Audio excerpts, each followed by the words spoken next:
Yo, what it do? Appreciate you guys tuning in. Yeah, we're back for our weekly deal where we recap the previous game and preview the next game. Obviously, this week, I'm sure a lot of us were stressing more than normal with the tough loss to the Packers there. There's a lot of concerns that we all have across the board, and honestly, they're all understandable for sure.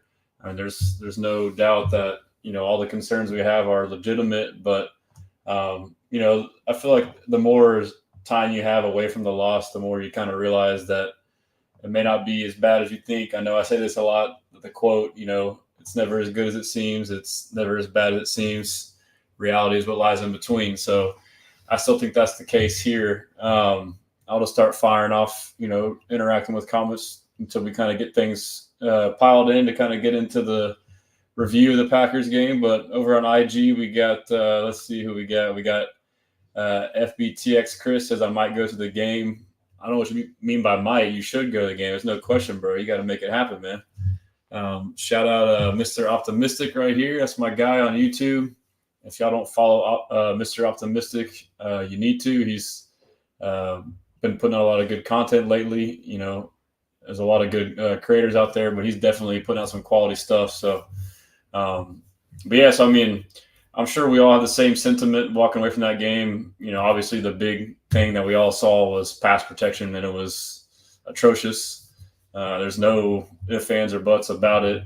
I actually wrote an article on it today that kind of went through all the different layers to it and then potential solutions to the different layers as well.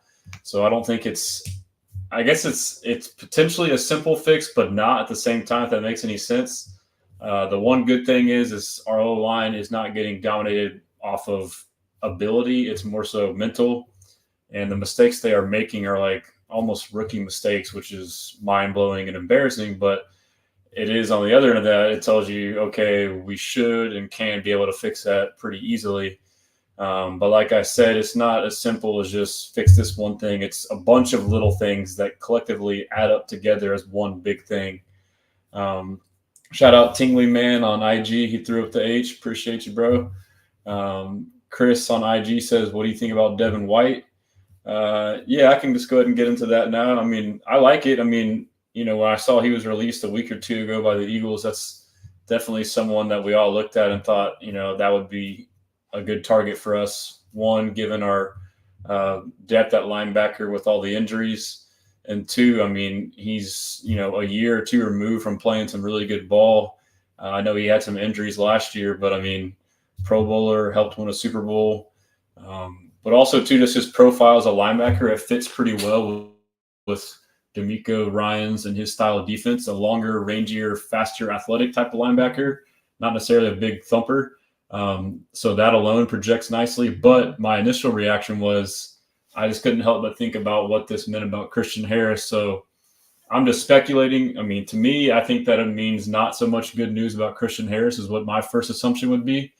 It could be about Aziz being banged up too. It could be just depth overall. But the fact that Neville Hewitt and Jake Hansen stepped in and played well, and then we still went and got some depth, makes me think maybe we were expecting Harris back and now he's not. So they're trying to fill the void there.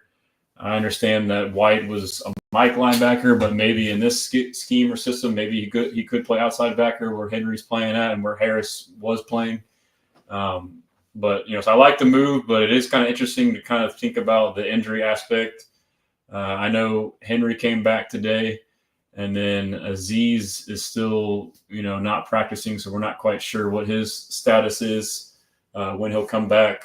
I mean, the fact that he hurt his knee and then came back and played and then went out in that same game tells me it can't be too bad. So I am optimistic there. And then I would say there is the element that we've talked about before with injuries. It could be, too, with Aziz that this could be another injury where we take our time bringing him back. We saw how Casario and D'Amico said they like to give guys an extra week or two sometimes. With the way Neville Hewitt has played, I mean, he's played awesome. So he's basically played, half a game or more in the Patriots game in relief of Aziz. And then he played a full game against the Packers, had an interception, almost another one, was great in the run, great in the pass. So that could be a factor too, and them taking their time with the Z's, knowing that Neville can fill the void. Poe Derek on IG says this will affect his playing time. I'm not. Who is that you're talking about, Poe? Are you talking about Christian Harris, Neville, or let me know who you're talking about? Chris says, should we trade for anyone? Honestly, I haven't dove into it. I mean, I know there's a lot of people talking about a lot of options and a lot of good ones being thrown around, and there's definitely some positions to address: safety, corner, interior O-line. I just don't know because, I was kind of doing that in the offseason, players we should target, this and that. We were all big on, we need interior defensive line. And then we all get excited and get our hopes up on the big names that everyone knows about. And we just stick with what we got or sign some, under the radar names. So I just haven't really looked into it, kind of just to temper myself, to not get myself too excited. Just knowing how they've done things is, from what I've observed, is they would rather, just from what I observe and what they do from their actions, is they would rather stay in-house with guys they have that know the system. But, at the same time, Caserio was aggressive this offseason and made some big splash moves, kind of signaling that he's all in. So maybe there's that element of it too, but I really don't know what we'll do, but there's definitely some names going around. And then some of the stuff too in the trades, it's like, some of these guys like Kamari Lassiter, he's already back practicing. Not sure if he'll play or not, but Kamari Lassiter, linebackers, you already got Henry back. Aziz will probably be back soon, I'm sure. So, you go and trade for one of these positions, and then guys come back, and then now what do? You got a surplus. So I think there's that element of it too. So I'm really not too sure, but I really do think if I had to say, a ball hawk safety alongside Kalen Bullock would be another good pickup for sure. Eric Murray, I think he gets hated on more than he should, but lately he's kind of been deserved in that. I do feel like he's underrated, but his coverage is not the best, but he's definitely, can cover well at times, just not consistent, and he's definitely good in the run game. But for me, it was that clip I had shared late in the game, and it was kind of being nitpicky, but I felt like, he could have intercepted that ball. He went and played the receiver and not the ball, which, he stopped the play from being complete, which I don't think it was catchable anyways. But Jordan Love was getting pressured, backpedaling, just chunked a prayer off his back foot, just threw it up in the air, and it was just floating. And it went right over his head. I feel like if he would have saw the ball, he could have just made a game-sealing pick. But, I could be wrong. It's just me kind of maybe overanalyzing. Let's hit a couple more on IG. Let's see who we got here. We got Lionel says, whose call was it, do you think, to bleed the clock on that last drive as opposed to being more aggressive? So, yeah, that was a very interesting dynamic for me. I assume it was D'Amico just because he's a defensive-minded head coach, and that's how all of our games were last year. You can tell, all these games, the way they're managed is super conservative, lean on defense, late in games, bleed the clock. And you feel like he would rather finish the game with our defense on the field as opposed the offense and CJ Stroud, which is kind of mind-blowing to me. But in his defense, it's worked out more often than not. Last year, it worked out a lot. This year, it's worked out pretty well too. I don't necessarily agree with that. But so I think it's D'Amico's decision, but I feel like it's not being communicated. And that's what drives me crazy. That's what it has to be. I shared the clip of CJ Stroud's press conference. They asked him about the 3rd and 15 and all that stuff. And he's like, I just assumed we were run the clock out, but I don't know. No one told me. I'm trying to talk to D'Amico, but I can't get to him, which is crazy because there was a 2-minute warning. So you had all this time to talk about, hey, this is our plan. We're going to be conservative, run the clock out, run the ball. Or, hey, if you throw it on 3rd, make sure you get a completion, stay in bounds, address a plan. It seems like there was just no plan, which is odd. So it seems like, I'm guessing, but from my observations, it seems like the Bills game was the same scenario where it was 3rd and whatever it was, and we should have ran it again, stayed in field goal range, and drained the clock, and basically kicked the field goal with no time left. Instead, we threw it, intentional grounding, had to punt. So it's the same scenario. It was a 3rd down, and the one time we should run it, we threw it. And we did it again in this game, and both times it comes away as D'Amico just delegating 100% trust into Slowick to make the call. But if I'm the head coach and this is a no-brainer, what harm does it take to say in the headphones for 1 second, hey, do not throw the ball, or say, hey, no matter what, do not have the clock stop.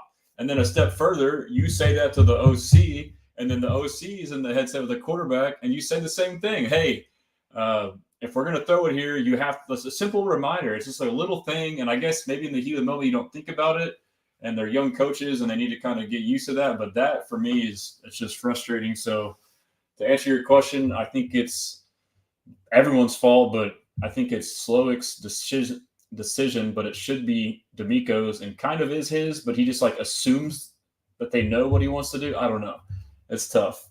But let's see what else we got here. Mr. Optimistic says he does offer something we don't have, which is linebacker who is great at blitzing. That is true. I mean, and like our defense is balling out too. Brandon says, I wonder if D'Amico wants to use Devin White for blitzing specialty. I could see that. I mean, I honestly think it's just a depth piece. I know like we see these signings. I mean, you hate to say it, but like the guy was cut for a reason. I know, it didn't work for him in Philly, and he basically asked to be released so that he could pick his own team rather than get traded,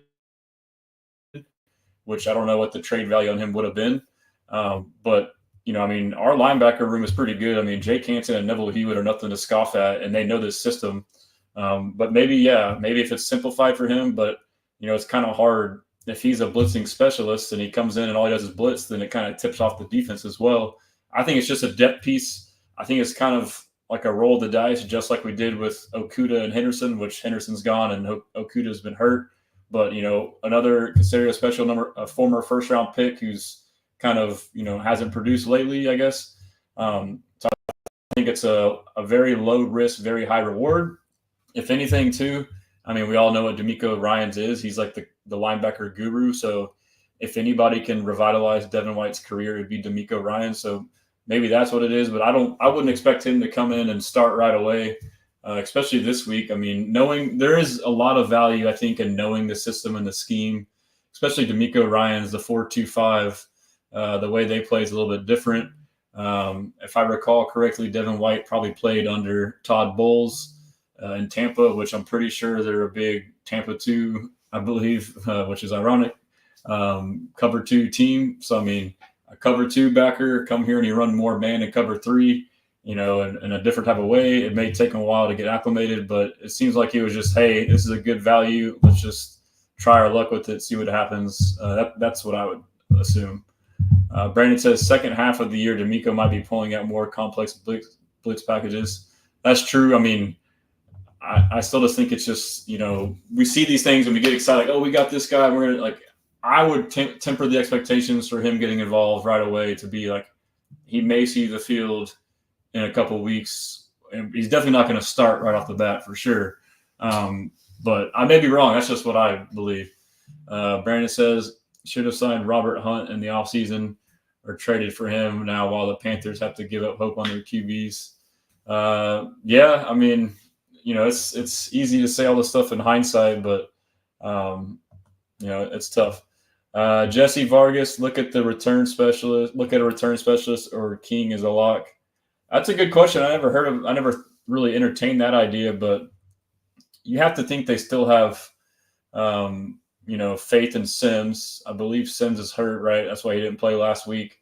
And then obviously a couple of weeks back, he had muff punt, and then, he had personal foul kind of back-to-back or in back-to-back games. I can't remember the exact order, but basically he got put in the doghouse, and then D'Amico let him come back for a game, and he did okay, and then he got hurt. So I'm fine with Tank and Sims. And honestly, King, if we call him up and put him back there, I'm fine with that as well. Mr. Optimistic, you see the SNL clip with Brooks? I did not. What was that? Is that Stutes and Landry, the clip with Brooks? Let me know what that is. Shout out Christian. He's a Titans fan, but he's a cool one. We bless him. That's right. I see y'all are on a fire sale, bro. If y'all got any assets you want to give us, just let us know. Poe Derek on IG. That was an old comment. Chris says on IG, we've been following each other on TikTok since last season. Appreciate you, bro. Yeah, it's been a crazy rise. I mean, where I am at now, I didn't think I would ever do this. I didn't think I would be comfortable even putting my face out there and talking to people. But I really just started my Twitter account, which is X, obviously, in December of last year. And I've always had a Twitter like for a long time and use it for sports.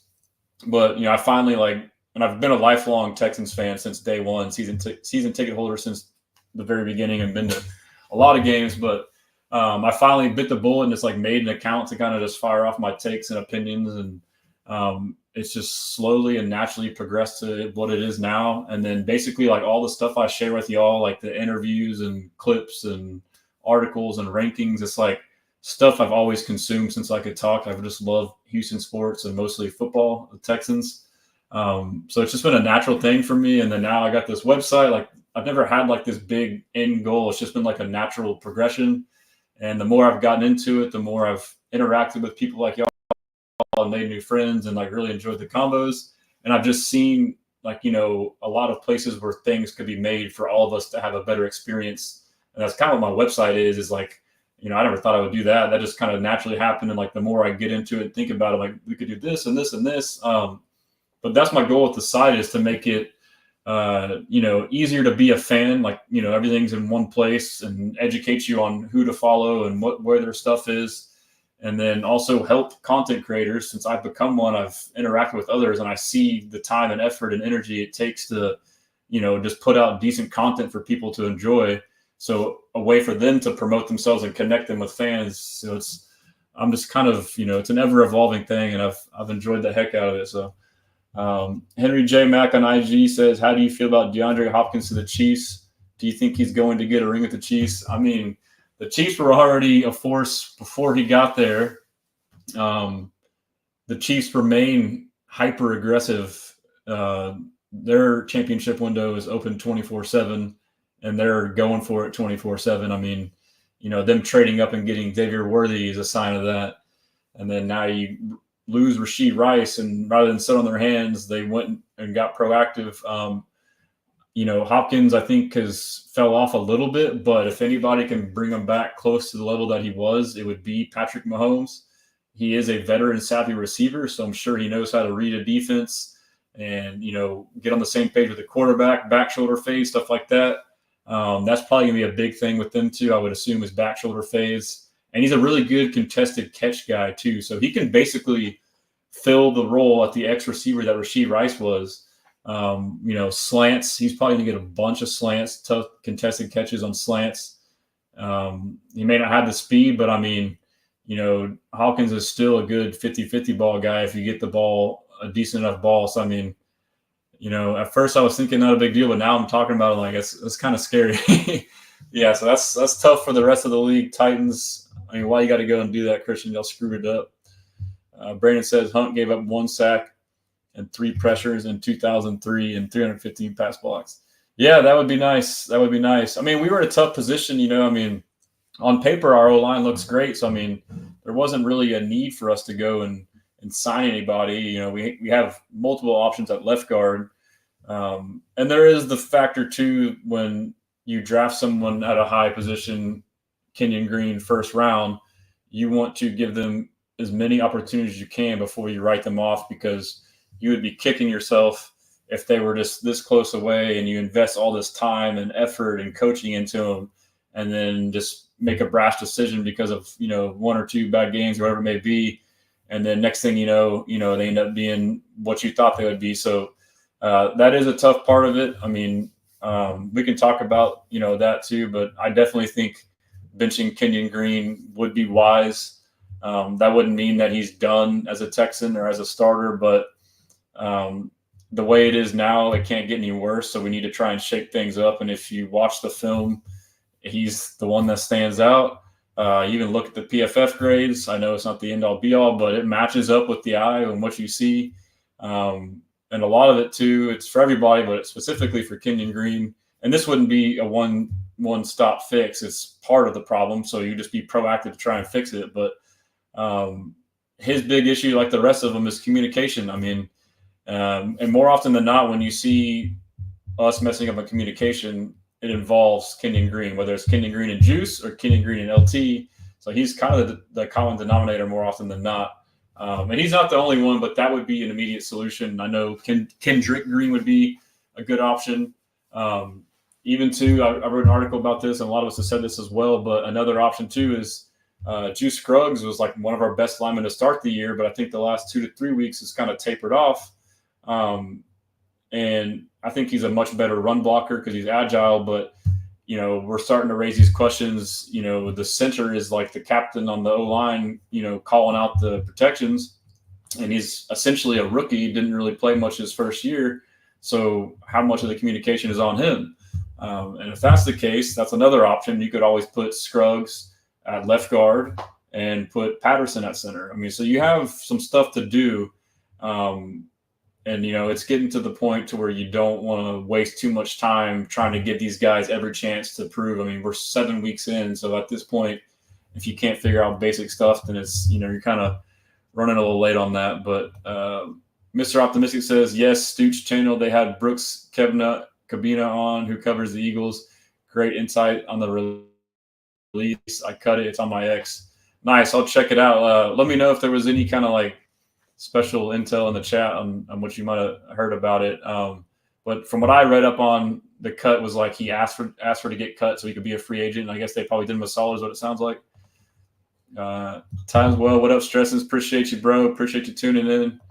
Christian, the Titans fan, said if y'all need an edge or safety depth, Amani Hooker and Harold Landry would be worth a look. That's a good name, dude. Harold Landry would be a perfect look. That is a great name. Let us know. We're down to talk business, bro. Late just tuned in. Nah, you're good, man. Appreciate you tuning in. If you want, you can always go back and rewatch it. Usually I'll pin it to my X, but also if you go to my YouTube on the live, you can rewatch there as well.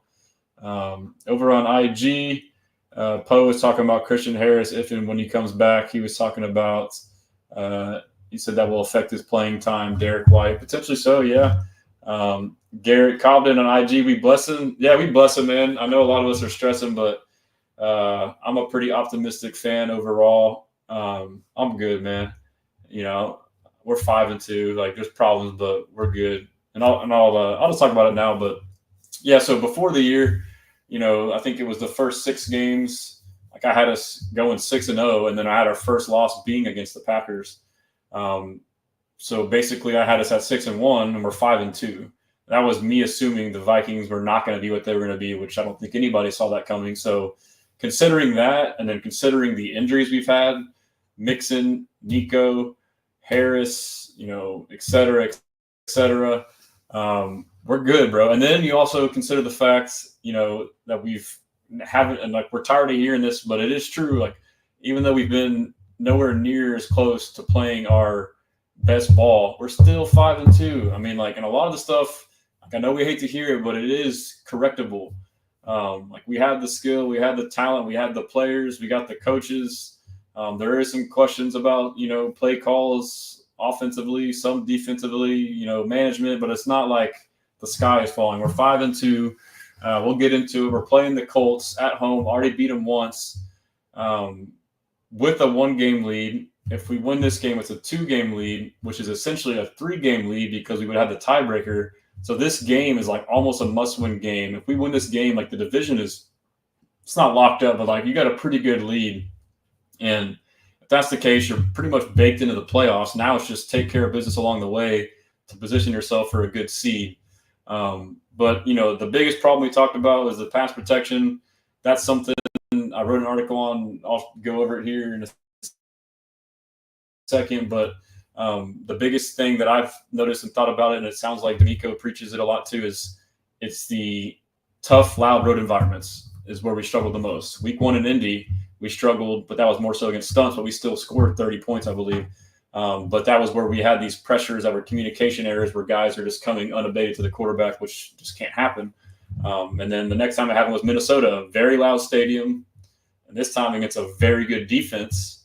And this time against a defense that runs these simulated pressures, meaning they'll bring, either 4 down linemen, they'll bring 5, 6, 7, up to 9 guys total up to the line of scrimmage to confuse the O-line and the quarterback pre-snap and then bail out. And a lot of the time when they do that, they still only rush 4 anyways, or sometimes 3. But just the threat of all these options kind of gets the linemen, turning their heads and overthinking.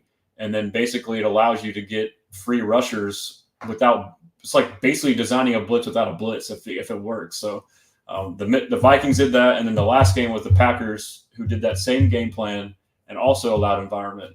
And this popped up last year and was apparent last year against the Ravens. Going into it, I thought crowd noise was like a BS thing.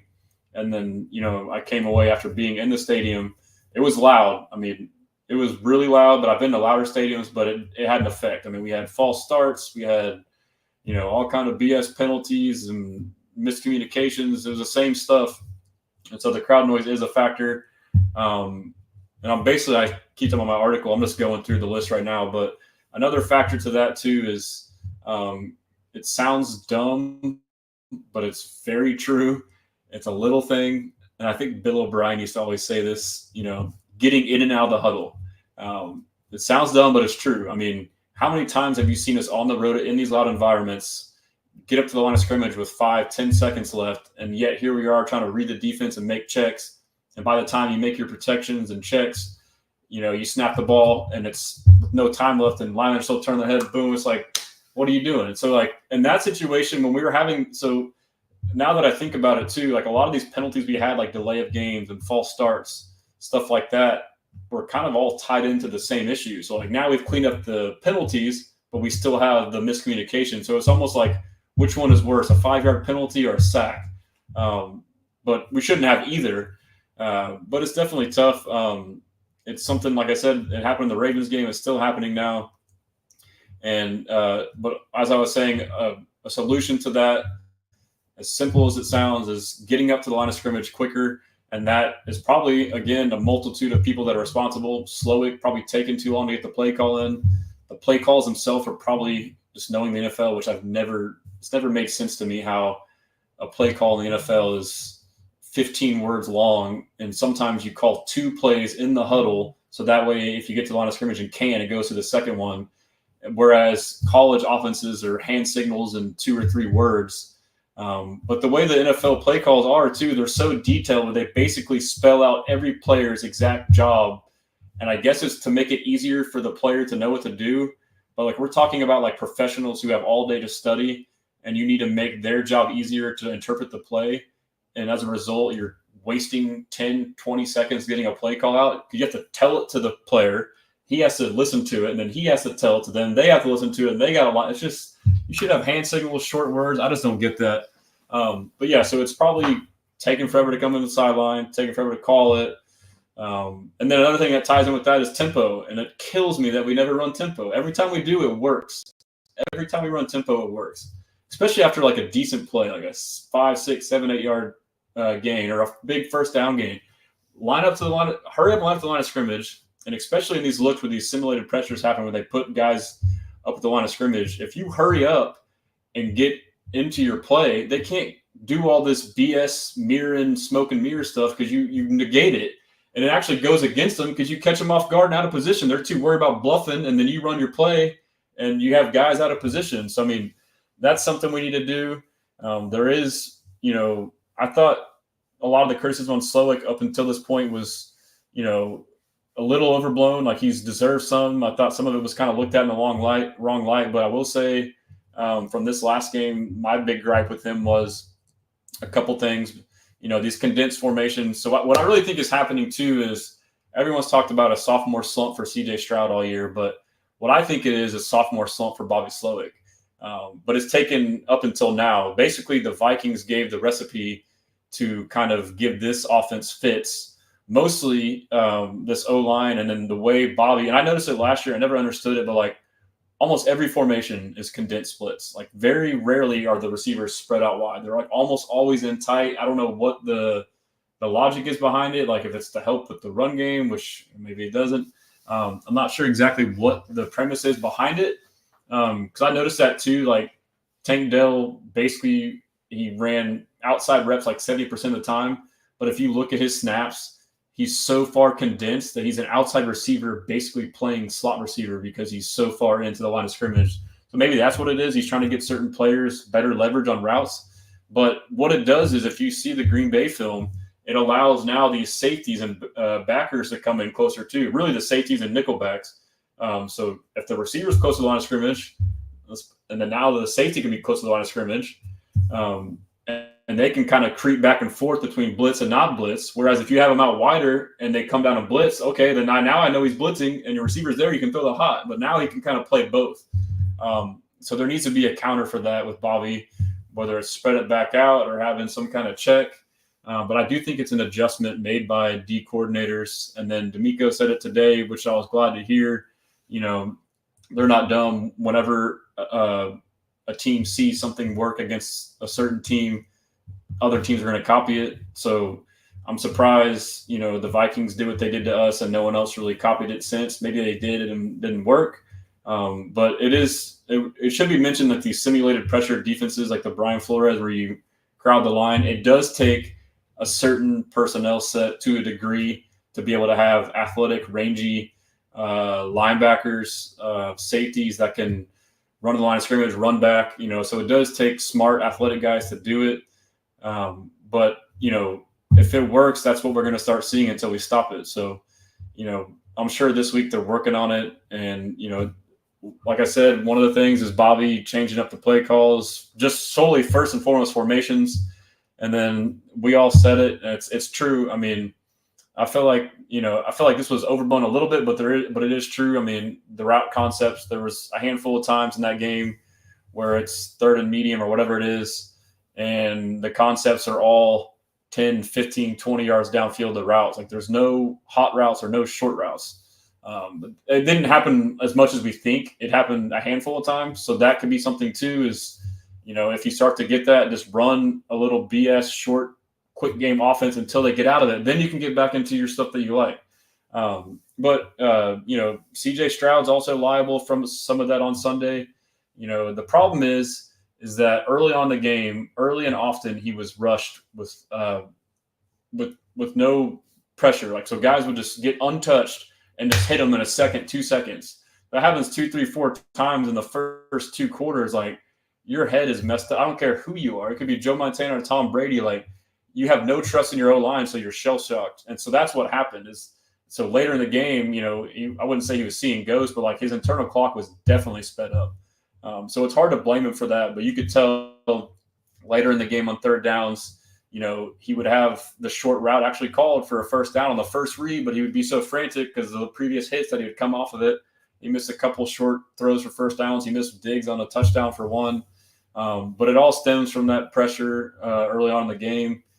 I think I kind of touched on most of it. I did say, too, that, we have to remember that it's not just the O-line, that the running backs were terrible. Outside of Joe Mixon, Dare was terrible in pass protection, which is crazy. He's been good all year, but he was absolutely terrible. And Dalton Schultz was terrible in pass pro.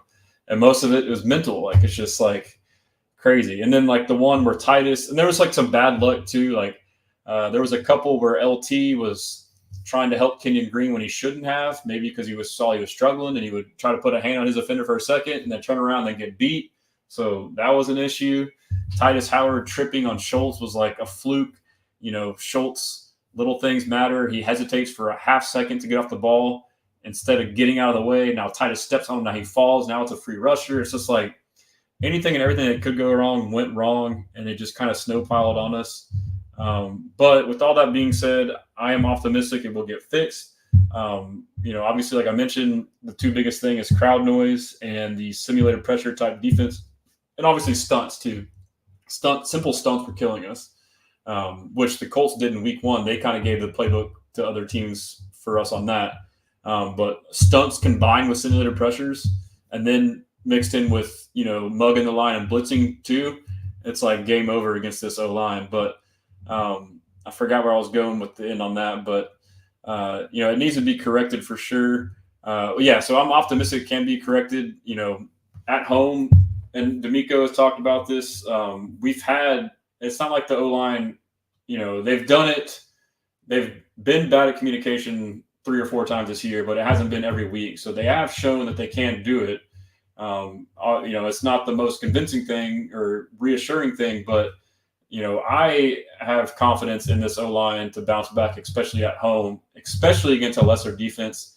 I had posted a graphic earlier this week where somebody had basically adjusted EPA for defenses to take out certain factors to basically say these are the hardest defenses for quarterbacks to play against.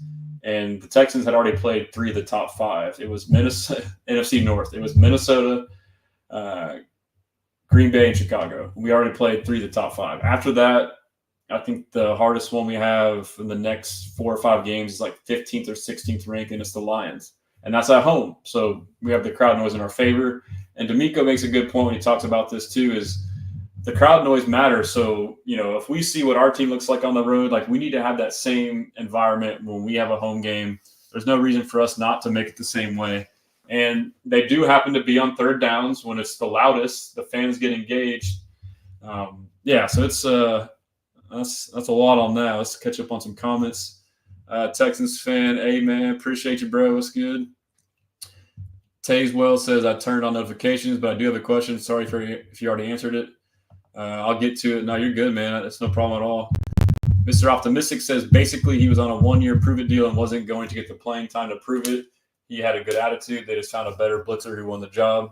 Yeah, that's cool. I mean, he's talking about Devin White. That's good. I mean, that's professional on both ends. So, I mean, and now he can go find another one. So I guess that is basically that paints a picture that he may not be washed like people are saying, which I don't think he's washed. When I was saying earlier, he got cut for a reason. I wasn't saying he wasn't good, but Brandon says, forgot to ask whoever attended whether O-line were doing anything differently in practice. I was not there, but it's a good question. I know that they reported that it was the same starting O-line.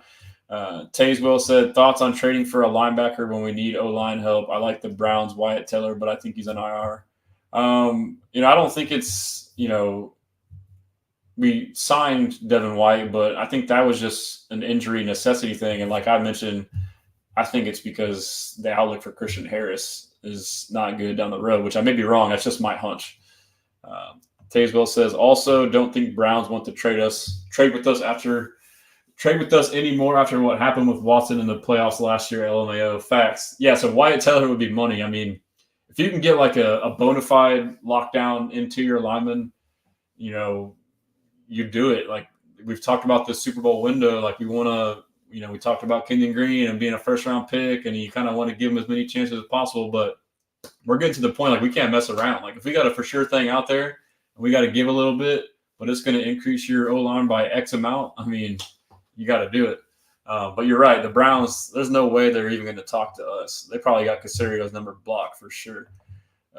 Brandon Hallman, think of Brown. Brandon Hallman says, looks like I was right on Ernest Jones. Trade for him, in worst case, trade for, I think you're saying Okiri midseason when people are desperate. Yeah, but like the Ernest, like we have to remember we run a 4-2-5. We only have 2 linebackers. And we wanted to trade for him. And then, look, Henry has been one of the best linebackers at his outside position this season. So, I mean, the linebacker thing is tough for me because there's only 2 that are on the field for like 70, 80% of the snaps. And we only carry 6 on the roster, whereas most carry 7 or even 8. And then we see what our backup linebacker – like the linebacker position has been great. It's been awesome. Tayswell says, big if true. Christian – Harold would be a good rotational piece for y'all. All 4 of his sacks have been effort, clean up sacks. So he hasn't been winning consistently, but he's still solid. Yeah, I mean, we can never have enough on the D-line. I don't like the trade for Devin White for linebacker depth while our O-line is clearly struggling.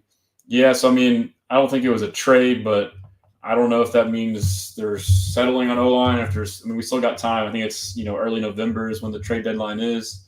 I would imagine I was hoping they would try Kendrick Green or somebody this week, but it doesn't sound like it. But maybe KG has one more week to show he can get back to what he was week 1. And he had a good game against the Colts week 1. So, maybe they are waiting until the last minute to really address some of the stuff, holding on for hope. I don't know. Brandon says more like a soft guard slump. Yeah. My boy Shep, my guy Stressan, shout out Texas on 3. Y'all go follow them. I think they're going on. They do Tuesdays and Thursdays at 9 or 9:30 maybe. Hit the like button, boys. Yeah, appreciate that. I'm trying to build my YouTube. If y'all could, follow my YouTube for sure. Texans Commenter. I got my Facebook going now too. If y'all are on Facebook, tell your Facebook friends. Tell your grandma and grandpa to follow me on Facebook. Tay says, sorry, I meant the signing versus the trade. Yeah, nah, you're good. I knew what you meant, bro. It's the same thing. Let me hit a couple on IG. Shout out IG. City of Sin says Micah Hyde. That's not a bad if he's available. And then Poe Derek says Kamari will be fine, just has to play safe for a game or two until he feels at least 85%. Yeah, he's a dog, dude. I mean, the fact that he's already back practicing after breaking a scapula, which I don't even know what the heck that is, shoulder or something. That's crazy. City of Sin says just sloppy all around. I mean, it is sloppy all around. There's no other way to put it. Lionel says, on that note, I would like to see CJ more vocal and say, hey, let me get this done. I know he's a second-year guy, but, man, this is his team. Yeah, so I think, like, the biggest underlying issue is we got, a second-year head coach and a second-year offensive coordinator. And, like, they hate to admit it, I guess, but, like, they're still learning. Like, and the stuff that they're learning, like, they know the X's and O's like no other. But now, like, and this is stuff you don't learn until you do this, until you get in that position. Like the challenges, like DeMeco hasn't been great on it. Like I thought he should have challenged that backwards pass. I thought it was, but it could be 50-50. But, it's like he said, he admitted that he should have. And he said you put the onus on the review to make them make the call. So at the very least, though, I mean, our defense was discombobulated because they didn't know what was. So there's a lot of like plays throughout the game where confusion is going on between players and sideline and coaches. And it's all communication. Communication is like our absolute worst thing, whether it's O-line or DeMeco to the players, or it's Bobby to CJ to get the play in sooner, or DeMeco to Bobby and Bobby to CJ to tell them, hey, this is our game plan. We're running the clock out, or hey, let's be aggressive. Let's throw it. Like these little things that you don't think about or even know about until you go through them. So at the very least, I'm hoping all these little experiences we had, I just hope they're learning from them. I do get discouraged, though, the two answers that I've heard from DeMeco after the two bad end-of-game managements, the one after the Bills, he had the chance to own up to it. And I don't know if this is him defending Slowick. And, again, I'm assuming if that is, that's because he's giving Slowick 100% delegation, automation to call whatever play he wants. And this is the bigger issue is on that end-of-game management offensively. This was the concerns you had when you hired a defensive head coach, because the head coach is the shot caller and he knows exactly what to do on defense when his unit's on the field. But now when offense is on the field, you got someone calling the plays, but then you have like your opinion on what you should do. So they need to figure out how to sync up together and communicate and get on the same page. You can't just hope that y'all both know what y'all want to do. Like, it's tough. So I was kind of concerned by both of his answers after the Bills game with the third down where we should have ran it. He defended it, and, the defense is kind of plausible where, he said, well, we didn't want to run it and lose 3 yards because they knew we were going to run and they were going to run blitz. So it's like, I mean, how about you line up into the play and then check if you need to rather than just call a pass play off the bat, and even then, if you lost 2-3 yards, Kaimi is still in field goal range and you still run the clock out and you still have the last chance to score. Like, that's the game. So I didn't like he didn't own up to that one. And he does own up to other stuff. He owned up to the challenge. But so I think he didn't own up to that defending Bobby. And then now he didn't own up to this 3rd and 15, which I think is the same situation. It sounds like Bobby made the call and DeMeco didn't tell him or CJ anything. And, he's like, Landry had asked him and he was short with them. He's like, oh, the play was there, but it's like it was short of the sticks. It was an out route. So even if he would have caught it, it would have been short and out of bounds. And so from there, you're just kicking a shorter field goal when you had ran the ball the previous 2 times and ran the clock.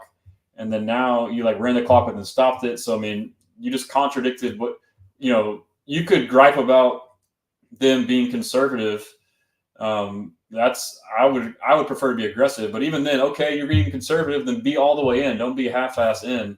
And so I thought he could have / should have, owned up and said, you know what, that was a dumb decision.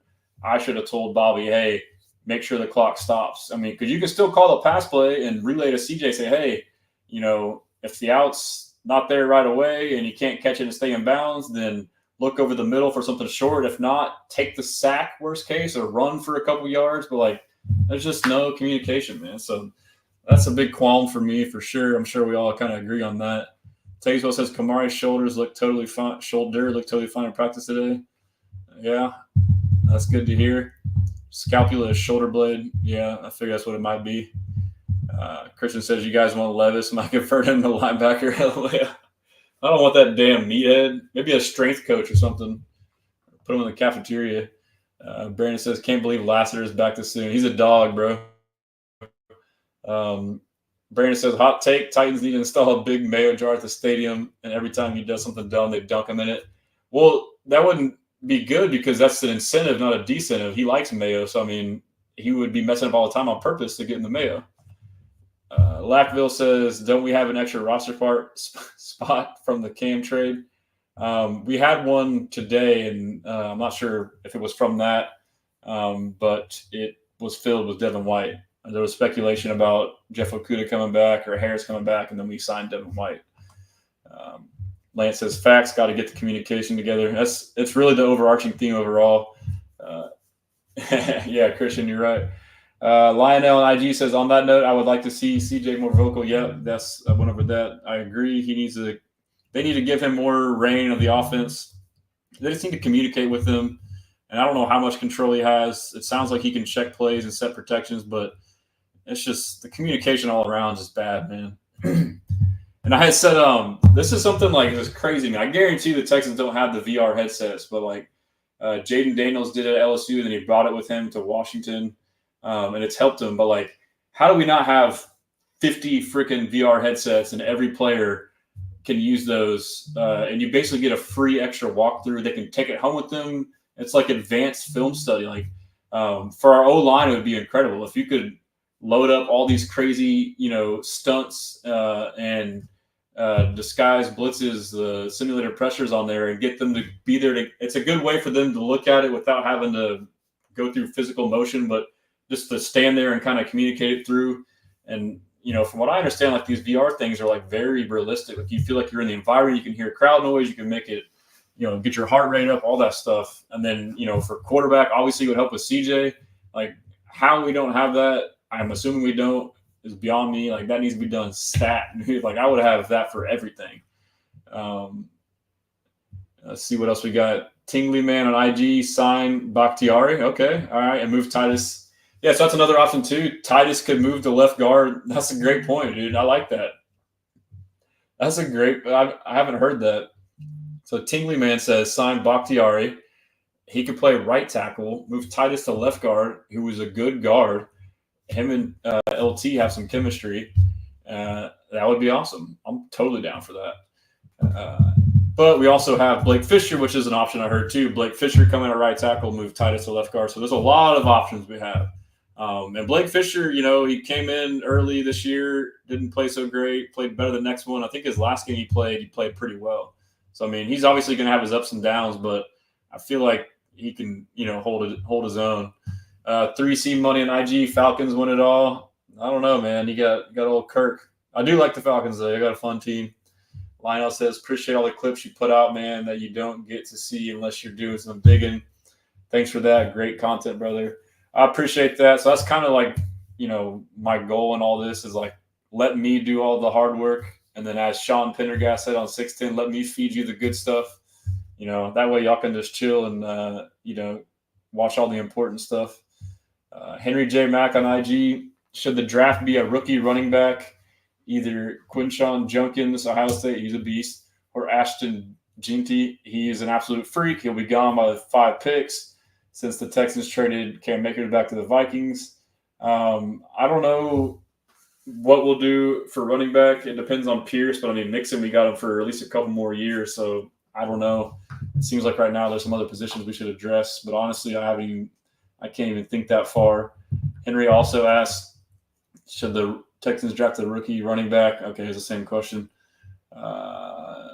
Henry says, is this Dameon Pierce contract be over next year, 2025? And if the Texans don't bring him back, should the Texans either draft a rookie or running back? Yeah, I don't know if we should. Depends how he plays this year. Clone 2012 on IG really hopes Slowick can change things up successively. CJ has looked off. Yeah, so I haven't been hard on Slowick for the first down runs. I feel like there were more of them last game and they weren't as bad because the running game worked. But I feel like that was a misconception based off last year, which he did do it last year quite a bit. But this year, the first down runs haven't been as often and they've been bad, but we've also had good play action off of them. And also it's just the play calls all around, execution all around on all plays, first and second down, regardless of run or pass, have been bad. We've had sacks on first downs that are drive killers, penalties. It's been a litany of stuff. So, I think there's equal blame to go around. I don't think it's just one boogeyman to say, get this guy out of here and it's better. But, I could see the argument, though, too, where he is in charge of the offense. And if guys aren't doing their jobs correctly, it's on him. I could see that argument. But, simply from a play calling standpoint, I don't think he's the worst, but I don't think he's been the best. I think he can definitely be better. So I'm optimistic, too. We can get it figured out. Lionel says, never seen CJ that frustrated. Slow needs to get things right. Yeah, he's frustrated with the freaking O-line. That's for sure. But, he's a good leader. He's got their back. He had a good press conference today where he didn't throw him under the bus. Ghost Train on IG, the line did a horrible job last week. Facts. That is big facts. Couldn't catch a rhythm with all the sacks. Pause, but that's true. Crucifer says Devin White is okay, but our O-line, man. Yeah, we got time. I guarantee you the O-line will do great next week. And it could – so, I think going forward the O-line will be good.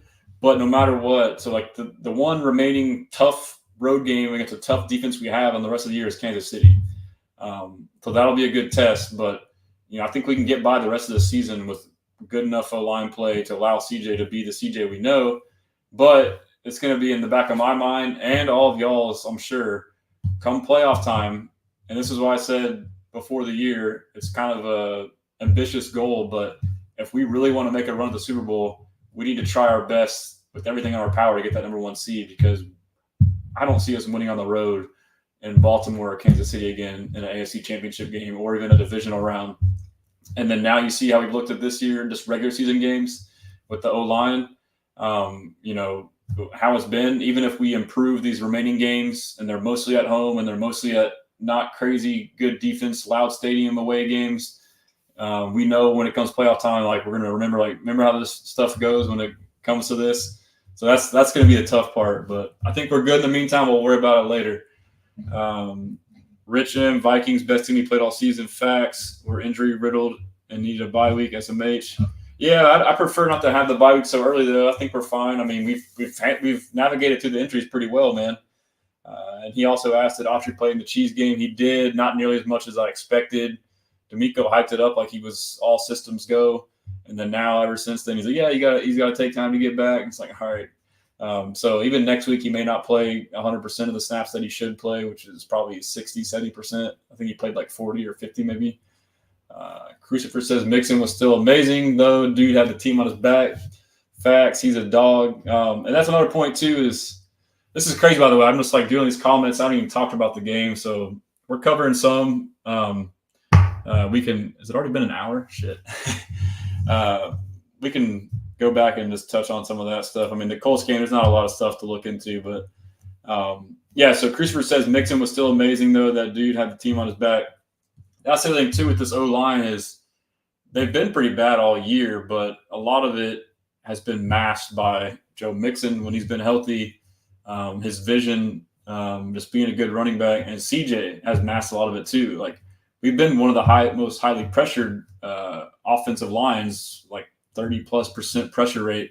But CJ has been incredible at improvisation, flushing the pocket, extending the play.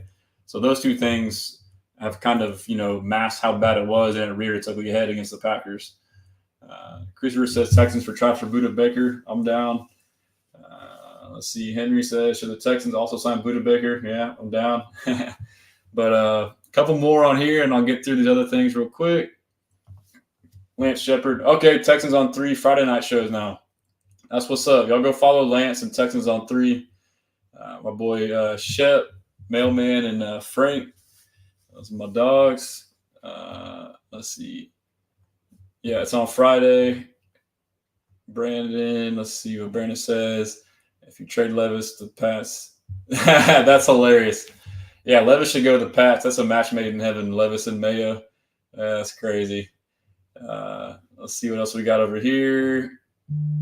Didn't want to compete with Thursday Night Football. That's smart, man, because I'm a football junkie. I'm going to watch football. If they played every game all throughout the week, I would watch every single one of them. If they played a game at like 8 a.m. on a Wednesday, I would watch it. I would watch every single game. I just love NFL football.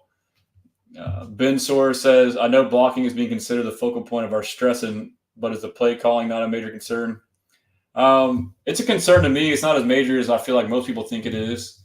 There are, like I mentioned earlier, some of it's the condensed formations. Some of it's, when you get into a game where you see the game changing and your O-line getting destroyed, then to switch to quick passing game, spread it out some. Like those are like in-game adjustments you should make. It may not be your base offense, but you got to figure out a way to find things that work. But I'm not as concerned. Like leading up to that game, a lot of fans were really hard on Slowick, but I haven't been. But now I'm starting to say, okay, this, you got to do this, and this, and we'll see. I mean, if it continues, then yeah, I'll start turning up the heat too. Let's see. Lawrence Cross, what's up, dog? Appreciate you, bro. What's good? Ben Soar, we need to start treating second down as third down. That's not a bad idea. I mean, something on that this is like a different gripe, but, CJ's great and extends the play and, hits a lot of big plays, but he's always looking for the home run.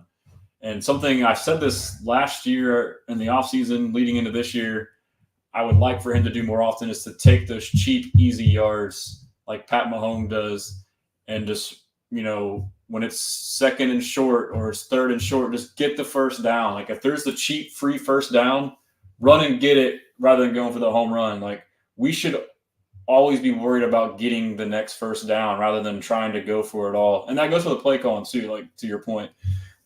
But you watch Mahomes throughout the game, like that offense works. That entire playoff run he made was all 2, 3, 4, 5, 6, 7 big runs a game of him just taking the free yards when he can and getting a first down, extending the ball to first down. Like that stuff adds up. Lawrence seems to agree. Avi Heat, first down sacks, yes, drive killers. Negative runs, yes, drive killers. And penalties are the main things. Those are all facts. And, and I don't know, I think they all might be equal blame. So that's what got me is like everyone was saying it was just the negative runs, but it was all three. They're all three equally bad, and we got to fix it. I think we will. Brandon, do you think they changed their strategy versus the Colts, or the Colts changed theirs? Yeah, so I was going to try and play a video of D'Amico. I'll try it here in a second when he was on with Coffee with Coach with Mark Vandermeer and John Harris. And he basically said, like, I think Casario said it too. Basically, it's like 70-30, like 70% the same, 30% different. The teams change and, they adapt to you, but they were saying basically you still have what you want to do that you're going to try and do. And essentially what he said about the Colts is they're going to try and run the ball with Jonathan Taylor and Anthony Richardson, which I believe is true. Brandon says Colts with max defense to stop the passing and gave it the run last time. You think they try and play the same way or try and take away the run instead with Nico out?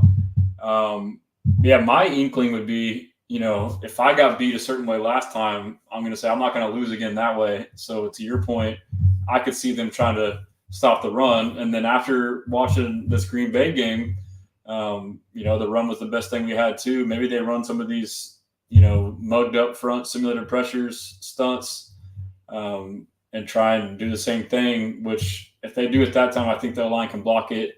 So this could be a big game. I'm kind of like formulating my thoughts right now talking to you, Brandon, but I think that's what they might do. And I think this could be a big game for CJ passing. I think Tank Dell could have a big game. Stephon Diggs could have a big game. X could get involved. Hutch or Metch. Javi Heat says, do you think if Richardson struggles early, we see Flacco? Man, I don't know. That's crazy because I do think that right now Flacco is the better quarterback and gives him the better chance to win for sure. I could see him getting hurt. I don't know what that says to him though, to AR and about their team if they bench him a healthy AR for Flacco. I do think that we will bottle up Richardson. I mean, the game he had, like, what was his stats against us the first game? It was like a few completions and, like, two of them for like bombs. So he kind of had, I guess you call them lucky bomb plays. But I feel like it's the same approach we had against him and against Caleb Williams. Josh Allen, just blitz the heck out of them, make them beat you deep, and they might hit one or two. But I feel like it's going to be a long day for them on the offensive side of the ball for the Colts. And then Brandon says, you think Richardson throws deep when he sees Bullock back there instead of Ward? I don't know if he's even thinking that way, to be honest. I think he's too young and his head's all over the place for him to even be at that next level of the game to kind of look at personnel. But let's just say he is. I would assume if he saw Bullock back there as opposed to Ward, even though Bullock's a rookie, I think that he would recognize that Bullock is a bigger threat to intercept the ball. That's what I would assume. Lionel, so side note, with how bad the O-line was, we're blessing that CJ didn't get his dome wrong. That's a great point. I mean, it could have been a lot worse. That's a great point. King Mahoney on IG says, KC going to be the only hard game because they got Hopkins now? Yeah, it's going to be tough, bro. But shoot, if y'all want to keep going, I can kind of go over some of this stuff. I know I didn't really get to any of this. I just enjoyed talking with y'all, but let me see. I'll share my cam here, share my screen. I mean, we already know most of the stuff that happens. I mean, we've all been talking about it. But let's see.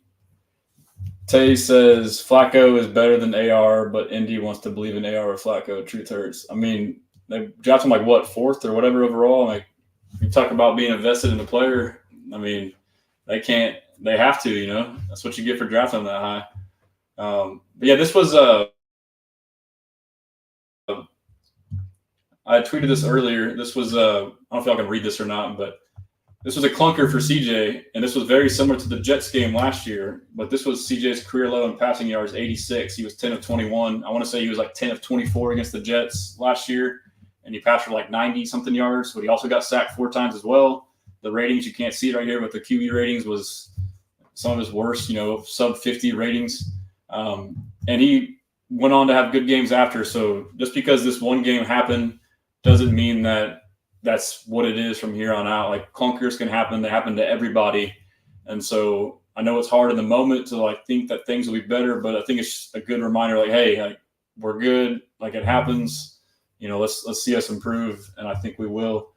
But yeah, I mean, this game, I mean, Jordan Love, I think I am high on Jordan Love, but now I'm starting to think he's a little overrated. He's just too volatile. Like, he takes a lot of risk. I mean, he threw 2 picks against us, could have been 4 or 5. He kind of he's like a gunslinger, I guess is what you want to call it. But, obviously there was the pick at the end of the game that could have happened with Neville that got tipped almost.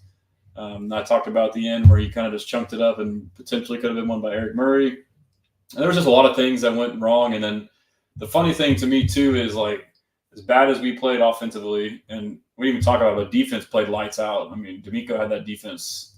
They shut down Jordan Love. 2 of their touchdown drives were aided by penalties. You had the 15-yard penalty by Neville, the WWE slam, and then another one was aided by a pass interference.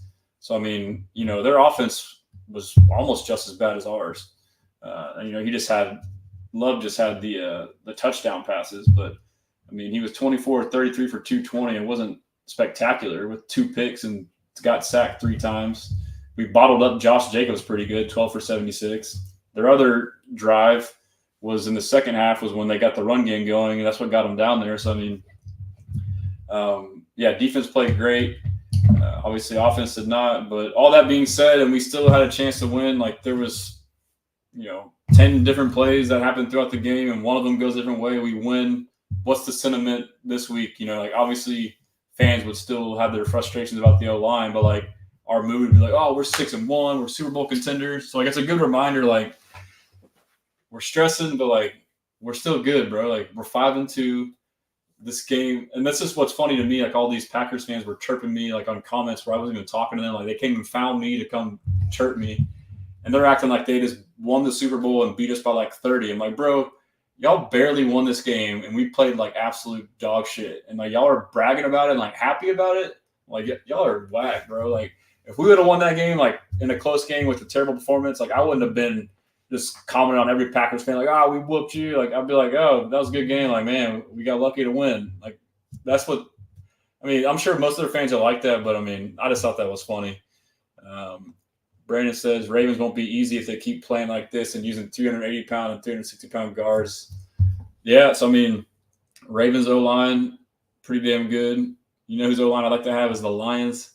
But the Ravens defense is not good this year. So that is different. The Ravens defense is not good this year. Especially their run defense is good. Their pass defense is terrible. Tay says exactly. Angels hoodie. The only thing that's holding Houston back is that O-line. CJ's so good. I see him throwing for a couple hundred passing yards and touchdowns. Facts, dude. And it's going to be funny too. Like, you know, we all feel like crap right now, but like, let's just say I think we will and hope we will, but let's just say we go and take care of business at home against Indy, win the game, and put up stats. Like, we're going to be back up on our high horse. I mean, you know, it'll all be good soon. Tays, the blame for that game goes on the O-line, not CJ. Yeah, it's like blame all around, but I don't know how I mean, the whole offensive unit, O-line, running backs outside of Mixon, like Dare and pass blocking, Damian didn't have a great game. Tight ends, Schultz, not a good game. Even the receivers, I mean, you know, it's kind of tough to pin it on them, but you know, Tank had a drop touchdown. You know, they weren't getting quite as open, and CJ got rattled because of the line. So I mean, Bobby wasn't calling the best game. It was all around on offense, in my opinion. But obviously the O-line is the biggest, but there's several factors, I think. I would rather that halfbacks and tight ends get out there for short dump-off options if they aren't succeeding at blocking right away or blocking anyway. The other thing, too, that I thought of, you just kind of made me think of, Brandon, is our screen game is non-existent. And, like, when we tried to throw screens, they were all over it. So, like, I don't know, are we just, like, so bad at running screens, like, we just give it away? Are they, like, reading? Is it a formation thing? Is it, you know, the way they release? Like, we haven't hit any screens. I'm not talking about halfback and tight end screens for anything. And that's another good tool we can use to counter all these defenses that are destroying us. Hobby Heat, that's my guy. If y'all don't follow Hobby Heat on TikTok and YouTube, I need to check him out. He's got some really good content. He's on X and Instagram as well. He says, yeah, you got to appreciate how well Neville and Hansen stepped up. Facts. I feel like Neville's getting his love. I feel like Hansen's kind of getting slept on. Tay says O-line, he needs better protection. Tays, Ryan said everything is on the table, but according to Stoots, nothing changed in the O-line positions. Yeah, that's crazy. But it was good to see him talk in that manner, and it sounded like coaching alike too. Like, so I guess we'll see. You know, I suspect they're going to give him another chance based off that, but who knows? Hobby Heat, yeah, the narrative from fans would have been totally different if we won. This loss gives them time to reset and humble us, I guess. Yeah, I mean, that is a silver lining of losing, too. It's like we can kind of come off our high horse and realize, like, hey, you know, we weren't as good as we thought, but we're not as bad as we thought. We're still kind of, you know, we had these high expectations and want to be like top 3, top 4 team, elite, Super Bowl contender, but we're still a young team. We're still figuring it out. Yes, we have all the talent in the world on paper, but, like, it's going to be a process. As long as we, you know, there's going to be ups and downs, but as long as we're trending up, I think we're fine. Brandon says, yeah, seeing the O-line perform like this after the 3-year project of assembling is terrible. I need to start a 3-year cycle of replacing immediately. Yeah, it's crazy because we have all of our starters, and they are a fraction as good as a makeshift O-line last year, which, I mean, so I don't know how that makes sense. Tay says, don't get me started on Dalton this year. I hope he's due for a breakout game. Too many drop passes. Yeah, man, it's tough. I like Dalton, but, like, it just seems off, man. Like, early in the year, I swore it was – sorry, let me get some water. Yeah, early in the year, I assumed it was just, like, I think he had an ankle injury. I assumed like it was just the ankle injury. But I mean, we're week 7 now, and it's like the same. Like it seems like he's just going through the motions. Passes going over his head, dropping balls, blocking assignments, and like all the stuff you saw against the Packers, just like out of it. Like he's just not locked in. Like I don't know what's going on. Like we need to get that guy some smelling salts or something. Wake his ass up, man. Javi Heat, salute. Tays, I'm coming across very negative on my message. I believe the team. No, man. I mean, we're fans, bro. Like that's even if you are negative, who cares? Just you're right. You can say what you want, dude. I feel you. Javi Heat, what do you think the odds Lassiter comes back by the Jets game to help out the secondary? I would think pretty good if he practiced today. I mean, I guess there's potential he could play this week, which is crazy, but I would say the Jets game is on the table for sure. Also, what's the status on Okuda? I do not know. I have no idea. Oh, Brandon got the update. He's been on IR for 5 years. Let's see. Lionel says, wonder if those last 2 carries would have been different if Joe took direct snaps. Yeah, I mean, they could have. And you hate to say it, too. Like, you watch them, one guy does this assignment better here and there. Like, they could have hit for more. Like, KG missed a block on one of them where he could have, like, got at least 6, 7, 8. I mean, it's the shoulda, woulda, coulda game. I know you're not supposed to do it, but that's whatever. If y'all want, we can go through the PFF grades real quick. I don't know if y'all got anything better to do or not, but this show is going longer than I would expect. But I could talk ball all day, so that's what I do. Although we can't block for CJ, we still have. Yeah, so King Mahoney on IG says, although we can't block for CJ, we still have a legitimate chance to have a winning season and still got a decent record. Oh, yeah, to have a winning season for sure. And like I said, like the blocking is only against elite defenses on the road. So, I mean, I think as the season goes on, we'll look back and like, man, that Vikings defense was vicious. Man, that Packers defense was vicious. Like, I think it'll start to shake out a little differently for us. That's something we forget. It's early in the year, so we have these conceptions on what teams and defenses are, and then we don't really know until the end of the year, so that's something to keep in mind as well. Lassiter will play this Sunday, calling now. That would be crazy. LOL, Hobby Heat. Henry Jack, Chase Young is on the trade deadline again, and if Christian Harris doesn't return, should Texans sign Chase Young? Chase Young is an end. I don't know if he would play like a stand-up.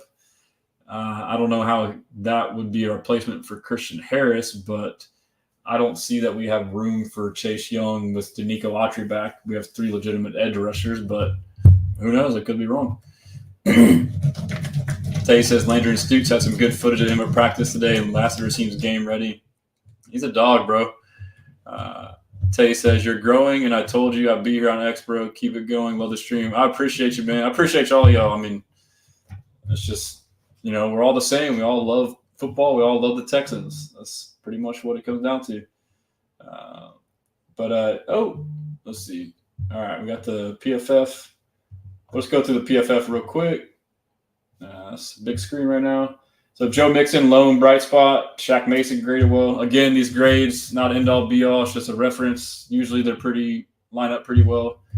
The surprises are Titus Howard getting graded pretty well. I think Diggs has been, he didn't play great, but he played a little bit worse than what he has been. He's kind of been above average all year, at least grade-wise for PFF. The big ones are Kenyon Green, terrible. Tank Dell had a bad game. That kind of checks out. Dalton Schultz had a bad game. That checks out. Mechie, he only had limited snaps. Looks like he had 23 snaps. He didn't play good. He hasn't played good in his limited snaps this year, according to PFF. And he hasn't popped up on tape either. So, Dare, bad. So, the big CJ, he graded. That's pretty on par. He did not play well. Tunsil had this is what's crazy. It's the same thing.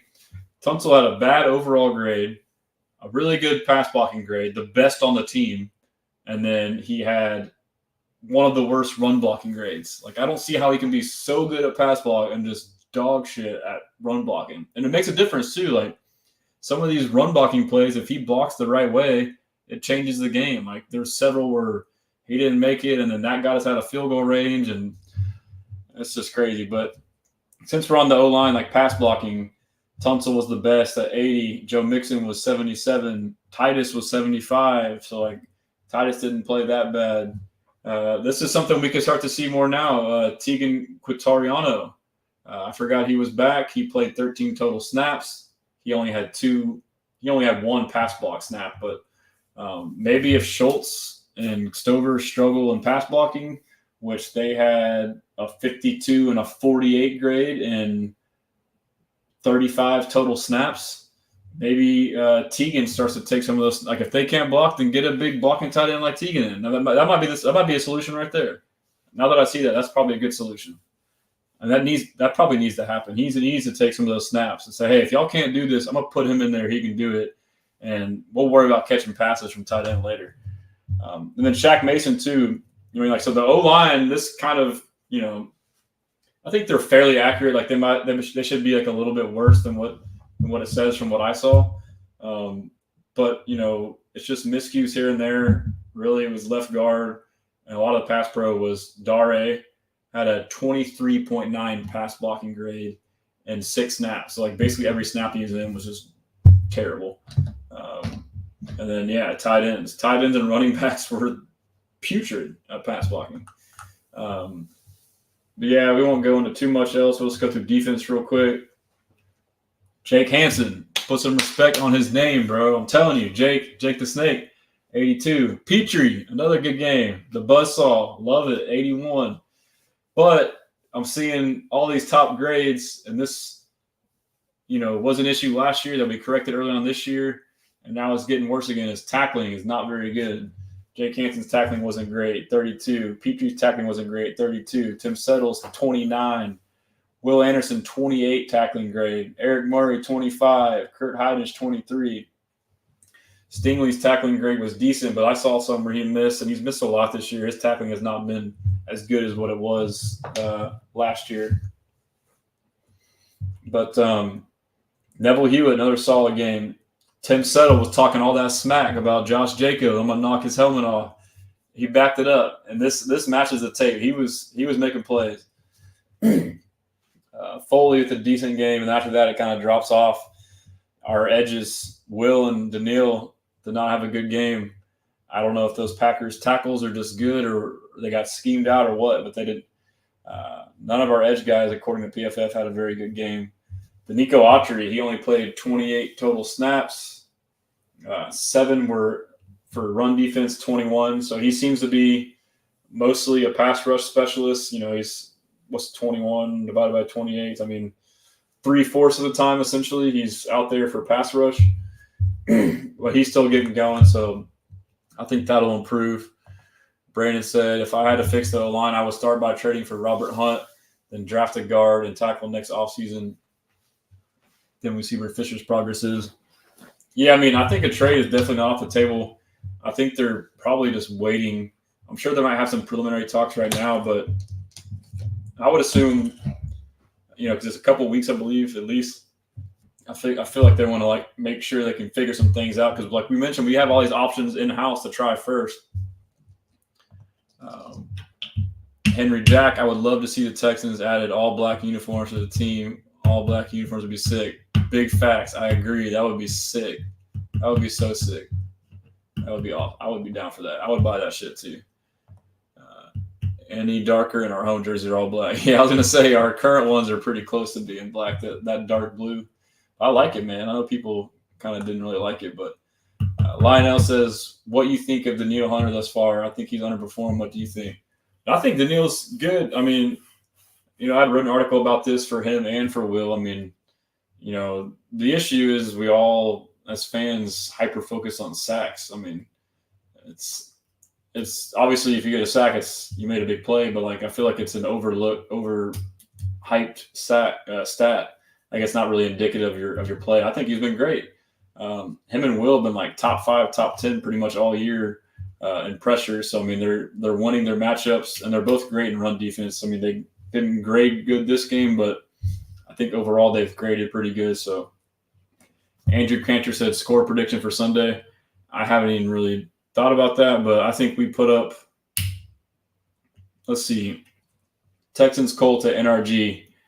I think this could be this could be a get right bounce back game where we somewhat put a complete game together, win by multiple scores. I'm going to say 31 to 17. How's that sound? 27-14. Okay, that's what Brandon's got. I'll say 31-17. And Brandon's got 27-14. Let me know what y'all's predictions are. And then Hobby Heat says, I wonder what role Brevin would be playing in this offense if he was healthy. I felt like they utilized him well towards the end of last season.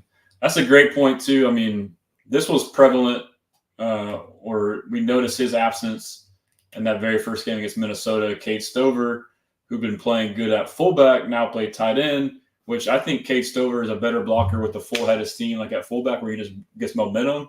But now when he's like stationary and has to block guys, I feel like he's not as good. But we miss Brevin Jordan, who really wasn't known for his blocking, even though he had improved.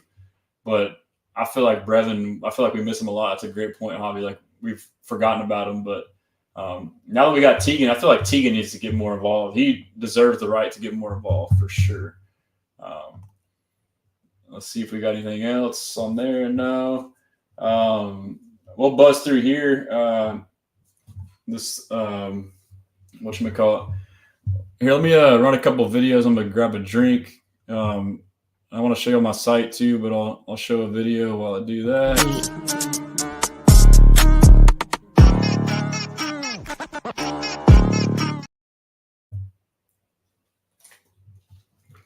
Yeah, that's all good. I'll keep going. Let me get back to this. Take this off. So we'll go through here. This is pretty cool. The NFL.pro. It's like the NFL Premium Plus Next Gen. Points per game, we're 14th with 23.6. They are 18th with 22. Point differential, we're both tied at +6. Record in close games, we are 4-1. They are 4-3. So we've played in 5 close games. They've played in 7 close games. Every game they've been in has been a close game. The spread is now down to 5. It was at 6.5. That's crazy. Average margin of victory, 4.2. We have 7. Turnover differential, we just vastly improved that after last week. 3, we got +3 last week. So we are +3 overall, 8th, and they are +2, 10th. Penalties, we have 56, 30th most in the league. That checks out. They have 34, 4th. So they are disciplined. We are undisciplined. This kind of goes over some key team overviews. Let's go to key advantages. This is a good way to kind of so the Colts have a big advantage in QB scrambles. Their offense is number 3 in QB scrambles. Our defense is second to last. We contained AR decently like that, but that checks out. Pressure rate, their O-line is 15th worst. We are second best, so we got a big advantage with our pass rush. Short passing, Colts are 26th, and they're a short passing RPO offense. That's crazy. And our defense is 9th, so we got an advantage there. Rushing versus stacked box. So this will be what they'll try to do. They're 19th, but we're 30th, so they're going to want to feed Jonathan Taylor. But I feel like our run defense is stout. I mean, we shut down, for the most part, Josh Jacobs in the Packers rush game, which was the key, in my opinion, to stop the whole offense, which worked. I mean, we kind of stymied the whole offense as a result. So I think we can do the same thing. Passing versus play action. Passing versus no play action, they're 16th. We're number 3. That's kind of weird. Let's see. So we have red zone rushing. That's going to be kind of off because Mixon's been out. We're 28th. They're second, but still that's a good stout red zone D for rushing for them, which I think in the red zone, our woes, when we struggled against the Packers, I felt like we should have ran it more. And then the time we did, we scored. So hopefully we still run it. And we gash them week 1 running the ball too. Intermediate passing, we're number 4, and they are 21st. So you'll probably see a lot of those digs and over routes from us, curls, comebacks. Rushing under center, 29th, and they're 6th. Again, that's going to be misconstrued because of Mixon's absence. We have an advantage in the quick passing, so intermediate passing and quick passing, we're 4th and 4th, and they're 21st and 20th. So we have 2 advantages in both quick and intermediate passing. So please throw it quick, Bobby. Overall rushing efficiency, That's going to be skewed again, like I said. We'll go to some of these here. These are pretty cool. Anthony Richardson versus the Texans defense. Despite missing weeks 5 through 6, along with most of week 4, Anthony Richardson has recorded 123 rushing yards off of scrambles this season, generating plus 44 rushing yards over expected, 4th most in the NFL. Richardson has also generated a plus 0.98 EPA per scramble this season, 2nd most. Matchup, Texans defense has struggled against scrambling quarterbacks. So again, that's a key matchup. That would be a key to the game, is to contain Richardson on the scrambles. Texans offense versus Colts defense. Texans rushers have recorded 273 yards and 5 touchdowns across 59 carries against loaded box this season, a plus 47 rushing over expected. It says we've been particularly strong, powering through contact, 3rd most in that scenario. Matchup, despite loading the box on just 41% of their defensive snaps this season, the Colts have allowed opponents to generate negative 42, so they're making it sound like that's going to be a stalemate, our rush versus their rush D. Pierce, he's underrated. He pretty much gets all of his plays on big chunk. He's a deep threat. We saw that against us. Hunter and Will Anderson, this is kind of what we just saw. They have been effective at generating pressure this season with 39 tied for. So this is what I just said earlier when I was talking about Danielle Hunter. Danielle Hunter is tied for 1st at generating pressures. And Will Anderson is 6th. That's crazy. So sacks don't really tell the whole story. Texans are the only team to have multiple players with at least 30 pressures this season, and the only team to have 2 different players record 8 or more pressures in a single game. That's crazy. That's crazy. But yeah, I'll just go through a couple stuff on my site. If y'all haven't, I wrote this. This is probably one of my best favorite articles that I've written. Is basically what we talked about for 30 minutes of the show, is the O-line. I basically went through everything that I thought, why it was a problem with the pass pro. And I include like clips to back it up, to show you, to visualize it. It's pretty easy to read. It's, little blocks of a couple sentences and then video. Play calling is an issue, formations, running backs and tight ends were doing bad. The simulated pressure, stunts, communication, breakdown in loud environments. I mean, it's all the stuff that we're saying we all know, but it's all kind of just flows cleanly. CJ Stroud under pressure, he kind of got rattled after that. The video to back it up. The timing issues, getting out of the huddle, call the freaking play. Potential solutions, change the personnel in the O-line. There's some options there. Adjust the play calling. That's what we talked about. Spread it out, quick passing, improved communication, amongst the O-line, get the play in. There's stuff you can do there. So that's an article if y'all want to check it out. I have another one too where I kind of went over the loss for the Packers, basically all the same stuff we've talked about again. Why we struggled, takeaways, optimism, where we need to be better, all that good stuff. But yeah, and I obviously got my store up. I dropped this blessed or standing on business shirt. I don't know if y'all can see that. I don't know if it's zoom in or not. But yeah, shout out Cal Nesta Graphics, helped me with this one. That's pretty slick. If y'all want that shirt, go ahead and check it out. I dropped another one last week, the Step Brothers shirt, who didn't play good last week, which is Will Anderson Jr. and Danielle Hunter, who are 1st and 6th in the league in pressures. Let's see. Go back to store. And I have a couple more designs. Like, I have all these ideas and designs, but I just don't want to drop them on y'all all at once. So I have a couple more that I want to release probably later this week that are pretty clean. But yeah, I want to go back to, I don't know why it's not going back to the whole store there. There we go. So obviously my 713 tee I'm wearing it right now. That's on my website now. I partnered on that one with Tomorrow's Retro, so you can go to their site or my site. We both still kind of have the deal on that. Let's see. It's all bugging out now. But yeah, I mean, if y'all haven't had a chance to check this out, the website, I've been trying to post about it without having to spam you guys, but I got the schedule right here. I mean, you can click on, I try to update it as soon as I can, but you can go to game. Let's see. on each one of them, you can click on it. You got a preview if you want to. It'll link my articles to it to preview it. Like these are like simple to like basic kind of stuff you'll see like on ESPN. Give you like surface level stuff. And I don't know why this view is like this right now. Let me try to open a new window. It's kind of bugging me. It's all zoomed in and shit. What the hell's going on? That's because I zoomed my screen in. My bad. That's a user error. User error. Yeah, so let me go back to here. All right. So yeah, on the schedule, if you like click on, game preview, you can get like a preview of the game. You can click on recap and also get a recap. I even got like videos on here with like my logo and stuff that kind of show, it's basically the video they have online. Obviously, in this one, you probably don't want to watch it because it's 2 minutes. Just got it all on there. Second. And then you got the recap right here.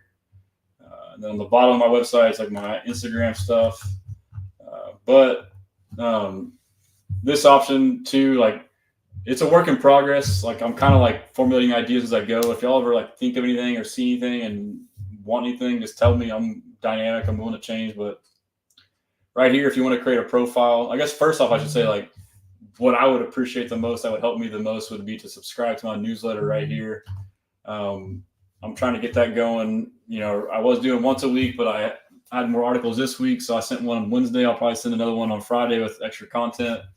But yeah, if you don't mind doing that, that would help me out a lot, just kind of getting that built up. But another thing to do too, if you would like, is to log in or create a profile.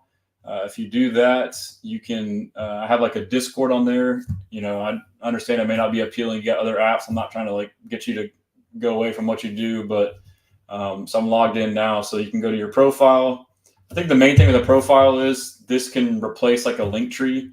Like if anybody doesn't have one, or if you have one and you're paying money for it, just use this. It's free. It's like essentially your own website where you can just put in all your stuff, and you can just put it in your bio. If someone needs to know all your stuff, just put it there, and I'll have all your stuff right there. And I'll have it too if you have like a podcast where you can upload your stuff as well here. And then like my big picture idea is like if you're a content creator, you create your own profile, you have all your stuff here. I'll even get it to where you can like open a shop, and I can help you design shirts and sell your own merch on here. So yeah, and then you can go to the Discord, and you can go in here and make posts, like a game day post. But on here it's pretty cool. It's obviously Twitter's the best for like game day stuff. But like on here you can just put so much more stuff on here. You can include like, videos and embed posts and GIFs and all kind of stuff. So it's pretty cool.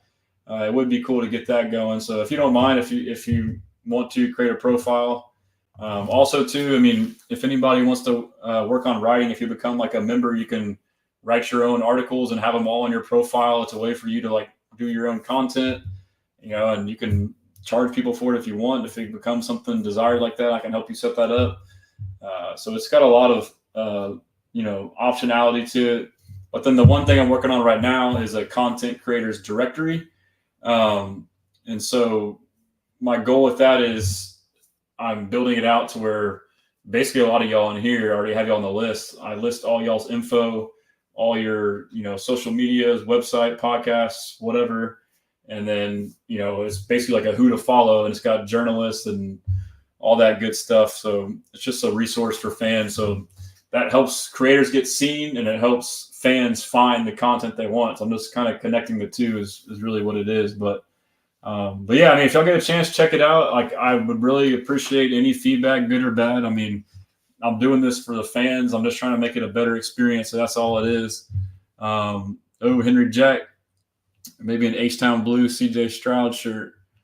Yeah, I mean, so all these shirts here in the store, if you go to them, you can pretty much pick any color. I don't know if it's exactly H-Town Blue, but like this Standing on Business one right here. Or if you have an idea for a shirt, if you want me to make it, I'll make it. But you can change the color right here. I think it's called True Navy. So that's like the closest to H-Town Blue, I believe. I can check to see. But I mean, I got the colors in all of them. But yeah, any kind of feedback y'all got would be appreciated. Javi, Truly, that's a dope website. I appreciate you, man. We need a Lassiter times Bullock shirt. Dude, yeah. So I know we need a locksmith. I have a great idea for a Kalen Bullock shirt that I'm working on, but I think something for the secondary would be good. I got a Kaimi one coming, a Fairbairn shirt coming, and I got a couple more on my drop. I'm trying to do them like around seasons, like Halloween or like a Christmas pack or whatever. But yeah, man, I appreciate you guys. Henry says, should Devontae Adams choose another team instead of the Jets? I can't believe they lost. I've been high on the Jets. I've been thinking that they're not as bad as they are, but I kind of wanted them to win so they wouldn't be so desperate come to our game. They should win against the Pats this week. I still think Devontae is good. Uh, but Javi's prediction is 30-17. Is that what I said too, or I said 31? Both of them are good. I think I was 31, but yeah, that's all I got. I mean, I appreciate you guys tuning in. Appreciate the support. If y'all ever need help with anything or plug anything, I try to reply to as many comments on X as I can. But if you DM me on any platform, I will respond. It's just when I get to it. So if you ever got a question or need help promoting something, whatever, I'm one of y'all, so I'm here to help you guys out. But yeah, appreciate you guys. That's all I got, man. We bless them. I'll see y'all online.